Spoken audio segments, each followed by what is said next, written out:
ეს გარემო არის განსაკუთრებული გარემო ჩემთვის, მთელი ბავშვობა მაქვს გატარებული თაში, ამიტომ როცა ამოვდივარ, ბავშვობის სუნიადის რა ნებისმიერ ადგილს. ნებისმიერ ხეს, ქვას, ბალახს განსაკუთრებული დატვირთვა აქვს. უკვე 4 წელი გავიდა, რაც ჩვენმა კომპანიამ დაიწყო ალპური ბაღის დაფინანსება. ამაყობთ ამ პროექტით. მალე ეს პროექტი იტყვის თავის ისტორიას, როგორც ტურისტული თვალსაზრისით, ასევე მთელი რეგიონის ეკონომიკური განვითარების თვალსაზრისით არის ძალიან მნიშვნელოვანი პროექტი.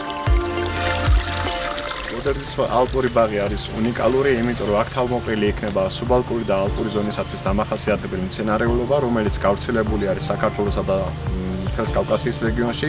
ბუნებრივად გოდერძის ალპურ ბაღში იზრდება 161 სახეობის მცენარე, მათ შორის არის 14 სახეობის მერქნიანი მცენარე და უნდა აღინიშნოს, რომ ზოგადად 14 სახეობის მერქნიანი მცენარე, რომელიც ბუნებრივად ბაღში წარმოდგენილი, ძალიან დიდი ციფრი არის ზოგადად ალპური ბოტანიკური ბაღებისათვის. უკვე მოეწყო საკემპინგო სივრცე, საპიკნიკო სივრცე, რეკრეაციული ზონა, გვაქვს უნიკალური სანერგე მეფუტკრეობის ზონა, სადაც წარმოდგენილი არის ტრადიციული ჯარასკები. აქ მოსულ ტურისტს შეუძლია თავი იგდოს მაქსიმალურად კომფორტულად.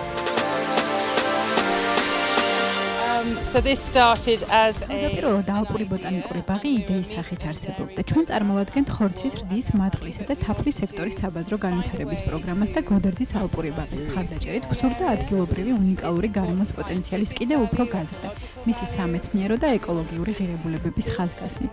ჩვენი მთავარი მიზანი იყო გაგვეკეთებინა პროექტი სოფლო ტურიზმის განვითარების ხელშესაწყობად. ტურიზმი, რომელიც მდგრადობის პრინციპების შესაბამისად ვითარდება, დადებით გავლენას მოახდენს სოფლო მცხოვრები მოსახლეობის მთლიანად საქართველოს შემდგომ განვითარებას.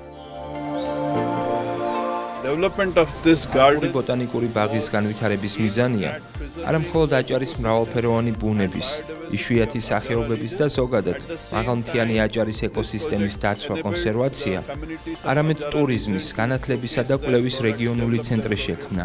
აჭარის რეგიონის გრძელვადიანი მხარდაჭერა. ალპური ბაღი ასევე ხელს შეუწყობს ადგილობრივი პროდუქტებისთვის დამატებითი ბაზრის შექმნას. აქ მცხოვრები მოსახლეობისთვის ეს იქნება ერთგვარი სტიმული, რომ განავითარონ ეკონომიკური საქმიანობა. სწორედ ამიტომ დაუჭირეთ მხარი ამ პროექტის განვითარებას. მოვალი წლიდან უამრავი ინფრასტრუქტურული პროექტები განხორციელდება, მოეწყობა ვიზიტორთა ცენტრები, არსებული ტბის განაშენიანების პროექტი განხორციელდება, ასევე მებაღის სახლი აშენდება და სხვა ინფრასტრუქტურული პროექტები დარწმუნებული ვარ ჩვენ ყველა ერთად ძალიან დიდ შედეგებს დავდებთ მომავალში და ვიქნებით ასე ვთქვათ გარანტი ბუნების დაცვის, მისი შენარჩუნებისა და განვითარების.